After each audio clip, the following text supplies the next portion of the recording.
प्राचीन काल में भारत को सोने की चिड़िया कहा जाता था। सोने की चिड़िया क्यों कहते थे? क्योंकि भारत में बहुत सोना होता था। वो सोना भारत में था कि कहीं बाहर से आता था?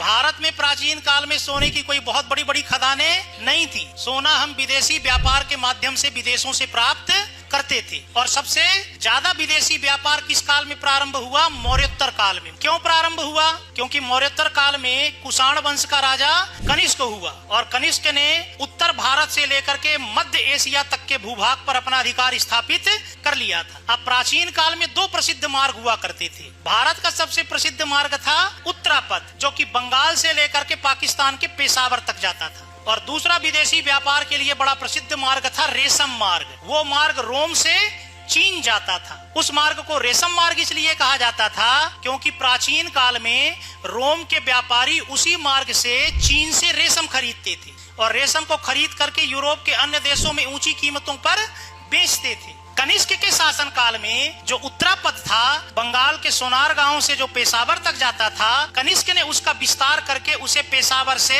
आगे बढ़ा करके रेशम मार्ग से जोड़ दिया। और कनिष्क का चूंकि रेशम मार्ग के एक क्षेत्र पर अधिकार हो गया तो कनिष्क ने रोम के व्यापारियों पर टैरिफ लगाना शुरू कर दिया। अब यदि रोम के व्यापारी चीन से रेशम खरीद रहे हैं, मान लीजिए 10 रुपए का खरीद रहे हैं और उन्हें 50% टैक्स देना पड़ रहा है कनिष्क को, तो उन्हें रेशम पड़ रहा है 15 रुपए का और फिर वो यूरोप के अन्य देशों में रेशम बेचेंगे 16, 17 या 18 रुपए में। और भारत के व्यापारियों को टैरिफ नहीं देना पड़ता था। तो भारत के व्यापारी उत्तरापथ के माध्यम से रेशम मार्ग जाते थे और रेशम मार्ग से चीन जाते थे। चीन से 10 रुपए में रेशम खरीदते थे और उन्हें टैरिफ नहीं देना पड़ता था। वही 10 रुपए का रेशम रोम के व्यापारियों को 12 रुपया में बेचते थे। और रोम के व्यापारी डायरेक्ट जब चीन से खरीदते थे तो उन्हें बीच में कुषाणों को टैरिफ देना पड़ता था। तो 10 रुपए की चीज उनको पड़ती थी 15 रुपए में। तो डायरेक्ट चीन से व्यापार न करके वो भारत के व्यापारियों से रेशम खरीदने लगे और भारत के व्यापारी इस व्यापार से खूब लाभ प्राप्त करने लगे। प्रथम शताब्दी ईस्वी में रोम का एक विदेशी यात्री प्लिनी भारत आया,